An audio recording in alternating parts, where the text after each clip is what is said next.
sobrang dami. Laki! Alright! Ang dami energy. Good morning guys. So it's our day 4 here in Taiwan.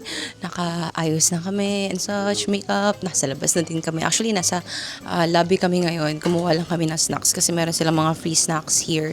Tapos, we're going to Shimen Station kasi doon daw yung meet up for our tour, for our North Tour. So today, ang ganap natin is sa North Tour nga, ulit-ulit. Binook namin yun sa Klook. Tapos ang plan namin is gumising ng umaga or na maaga, like mga 6 a.m. Pero hindi na siya natuloy kasi like super pagod kami kahapon and mga nasa 17k steps yung nalakad namin.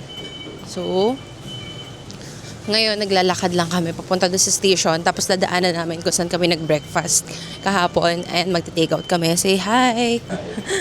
Pagod na pagod daw siya kahapon. Hi! So, we're here at Station 5. Nag-aantay kami ng shuttle for our North Tour. Nakabili na rin kami ng breakfast. So, ito yung mga breakfast namin. Ayan. Later, kakainin namin to. Ewan ko kung pwede kumain sa bus or dito na lang din. Tapos, hindi ko pala na-share na ibang shoes yung gamit ko today. So, black shoes siya. Ayan. So, I hope hindi naman sumakit yung paa ko, diba? Kasi mahaba-haba ang lakaran din to, for sure. Ay, kumakain siya dito, tapos hindi niya ako inaalok. Ayaw niya akong tabihan. Nakakainis. So, nagdrama. Ano Ito yung akong binili. Parang pork bun siya na may sotanghon? green na may sotanghon. Ito magabi ko. Itsura oh. Ka-healthy ay. Hindi ba healthy niyan? Parang kumakain ng damo eh. Actually. No? Ito masarap eh, no? Oh. Ano maganda dito, no? Yung mga snack niya sa tabi. Healthy, no? So, mas madami pa yung green, no? Tsaka sotanghon kaysa doon sa pinakakarne.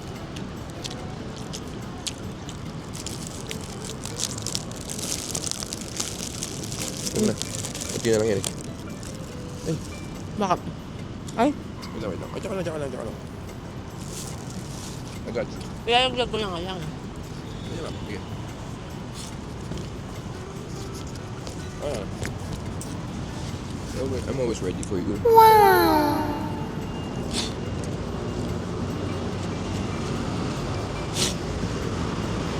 Ano?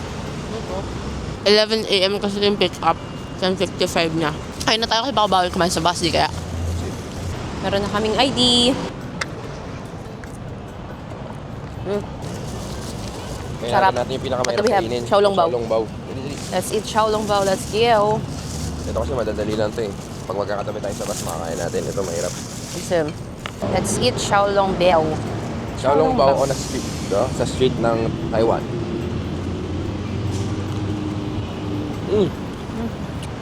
Grabe. Masarap talaga sa akin. Ilan pala ito nga ito? 12? 8? 8. 8, no? Ay, dalawa lang pala kinuha mo?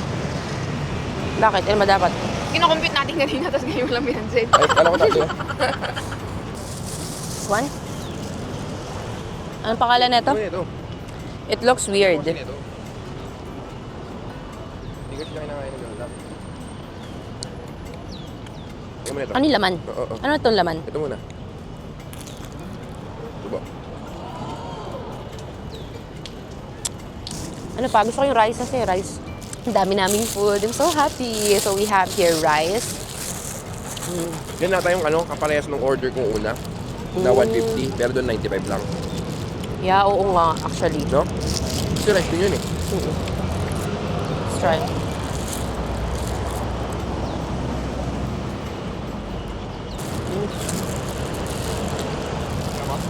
Lamig sopa. Hagop. Yun. Gustuhan nyo, inigop nyo. Tingin ka na, hindi ko mahati. Mukbakin na lang natin buo. Narinig mo ako yan, mumukbakin ko to buo! Mukbangin mo akong buo. Wala, ang galing oh. Hindi kami hinatian, kunyari mukbangin yung buo. Ang kapal talaga. Kahit for sharing talaga yan. Mukbangin ko lang kung buo. Tama. Gusto kayo. Sarap. Sarap grabe. Sarap ng mga pagkain dito.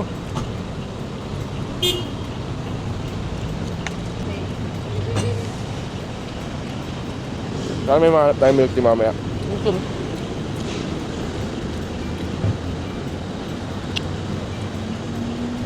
Ito po, kita niyo ba? Oh, the color. Oh my G. The color converts to the taste. Hot soy milk. We're done eating. Ngayon naglalakad na kami papunta dun sa bus na sasakyan namin for our North Tour. Sabi group B daw kami or group 2. One ko. Pero, ayun, let's go. Sobrang busog ko.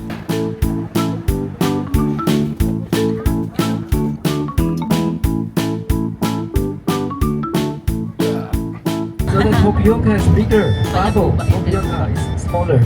Alright. Yung tour guide namin, tinatanong niya kasi kung ano daw difference ng bubble and boba milk tea. Sabi niya, pag boba daw kasi sa Cantonese word for big. So, mas malaki daw yung pearl. Unlike kapag bubble, mas maliit or maliit siya. So, yun daw yung difference kapag sinabing bubble milk tea and boba milk tea. Parang ganun. Sinabi niya lang yung mga rules and regulations tsaka yung mga tips and tricks dun sa mga pupuntahan natin. Top students sa klase nakikinig. And we're here now, guys. Saan tayo? Ano to? Saan tayo? Ba, hindi ko alam. Nakatulog kasi ako habang sa biyahe. Nakakaloka. Pagising ko, andito na kami. YLU Geo Park, ayun. You need information? English? So, ayan na yung bubble milk tea na in-order namin. Yay! Saktong-sakto kasi mainit. Ang binitbit lang natin dito yung kailangan natin. Kaya nga. Kasi maglalakad lang naman dun. Ang galing kasi pwede ka mag-iwan ng gamit for free.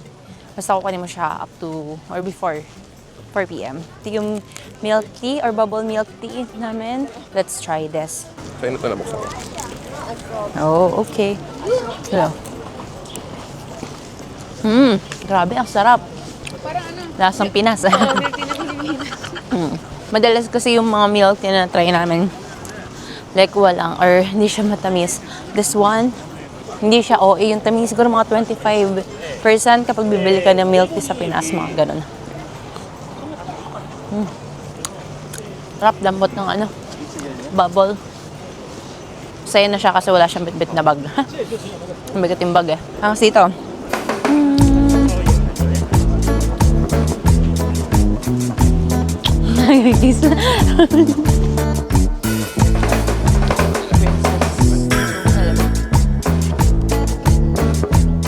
Fairness, na-enjoy ko tong bubble milk tea. Grabe ba talaga yung sa akin ng dagat? Tawag ng dagat. Tawag ligo ka.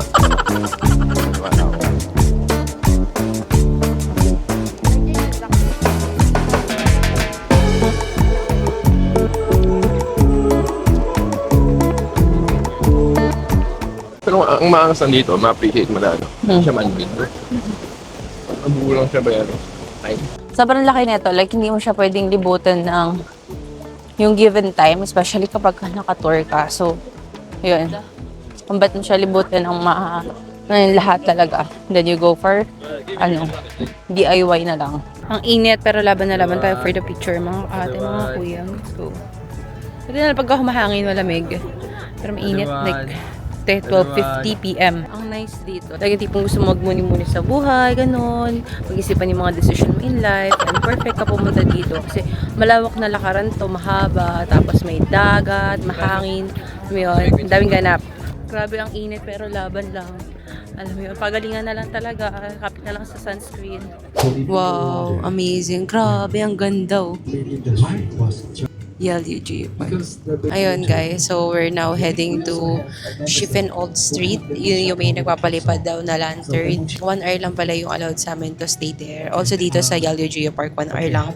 Sobrang bitin na bitin. Pero like, sabi ko nga kapag kasi nakatour ka, mapupuntahan mo lahat na dapat puntahan. Alright. Si alright. Ginagaya niya yung tour guide namin. Alright. And we're here now sa Old Shifen Street.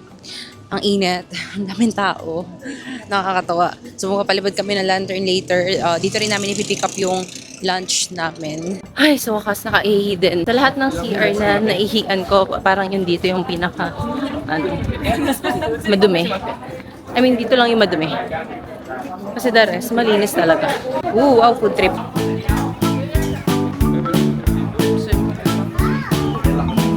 Ayan sa atin.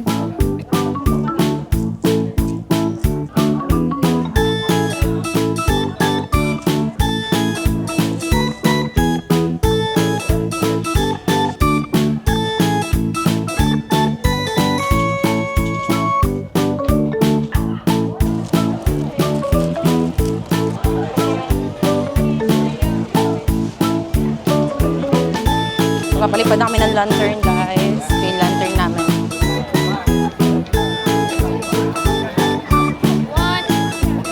Okay.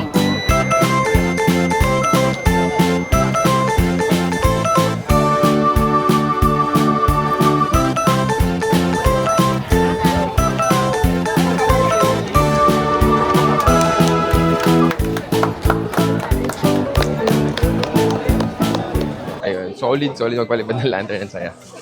Ang bilis ng pala nun. Pag kasi hindi, parang lilipad agad. And that's a wrap, guys. So, nakapagpalipat kami ng lantern. Nakapag-picture na din kami. It's already 3:12 and 3:25 p.m. yung meet-up namin. Grabe ba? Hingal-hingal, no? Sobrang nagmamadali talaga kapag ganitong may tour. Kasi kailangan mong mag-keep up dun sa mga kasama mo. Kung hindi, maiiwan ka. Nasa bus na kami.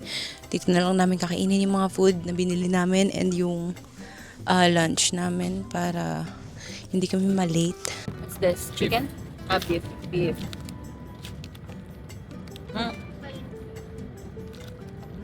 Ganito.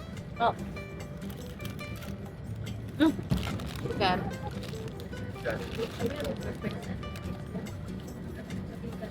Ang sarap. Ang sarap. Masarap. Yeah. Mga taba-taba. Maybe 1 minute we are arriving. So we are still hungry.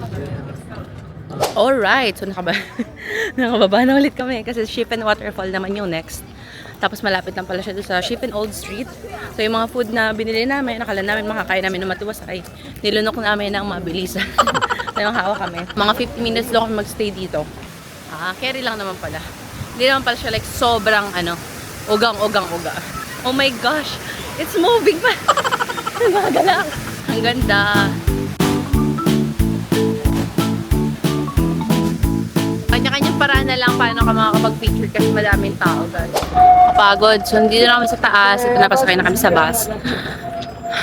Next na pupuntahan namin is Jufen Old Street. Maganda daw doon paggabi. So, it's gonna be a 1-hour drive from here. Tara, pasok tayo sa bus.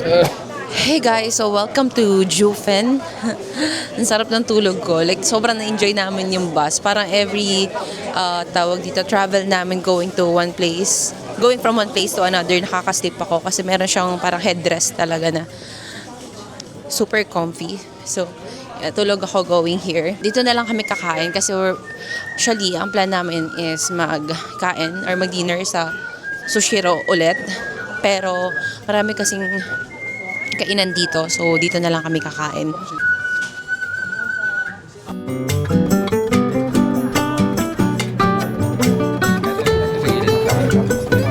Tapos? Hindi pala ganun. Ginawa mo ano. Nagpadapa ka dito. Nagpadapa? Ito yung ako nakarap. Dinomino niya lahat.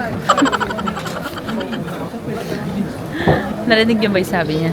Ay, talaga video pala. Puro katangahan talaga ito. Ano yung mga intrusive thoughts? Ay, nako.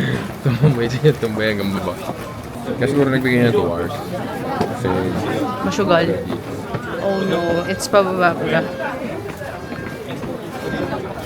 So we finally found the tea house here. Ito siya sa harap. There you go. Sobrang daming tao. And we're back sa Shimending. Di na ako nakapag-video ng malis kami doon sa Jufen. Kasi ang daming tao. And nag-picture-picture lang kami doon kung saan.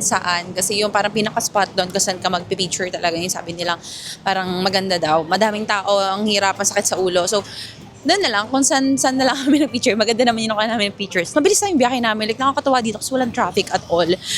It's already 8:23. Tapos yung sabi nga na tapos ng tour is 8:30. Like, saktong-sakto talaga. Nakaka-amaze.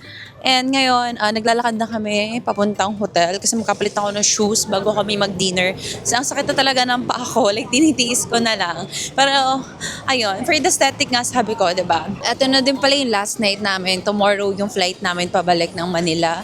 So, yung flight namin tomorrow is around 10 in the morning. Alright! Pinagaya niya yung tour guide namin sa Raymond. Shout out to Raymond. Wow, alam mo talaga. Siguro baka ngayon na namin, parang kailangan na natin ngayon bumili ng pang pasalubong. Parang gusto ko na scarf. Ay, no, scarf. Hello, guys. So, we're back at the hotel. Hindi na ako nakapag-video pero nakabili na kami ng mga pasalubong. Tapos, bumili na kami kasi yung way namin later kapag mag-dinner kami, hindi siya doon kung saan man yung Ximending Night Market. So, out of way siya. Kaya bumili na kami. And bukas kasi maaga yung flight. Ayun, wait lang.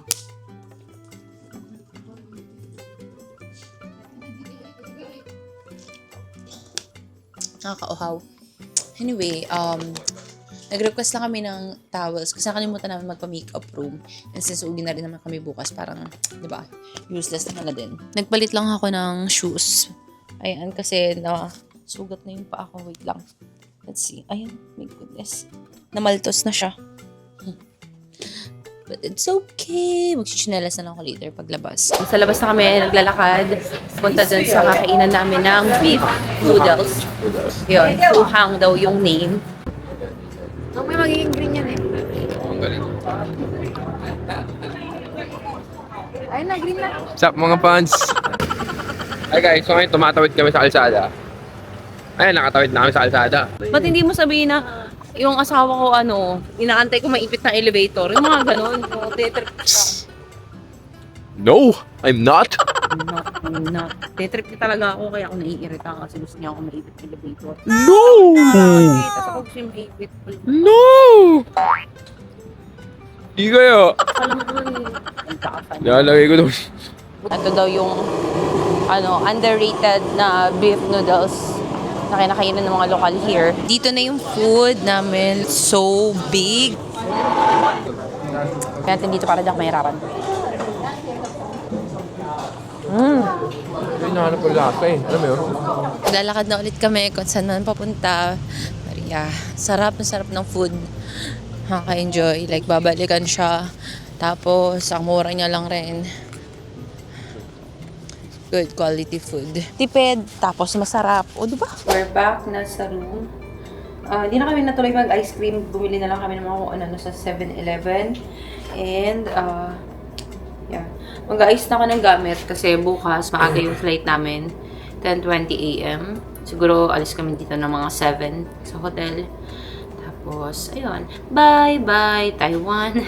Bye-bye, Taiwan. Good morning, guys. So, it's already 5:37 in the morning. Nag-aayos na kami kasi maaga kami pupunta ng airport, mga 6 a.m. Gora na kami airport. Ayun. So, nakaayos na yung mga gamit namin. And, yun.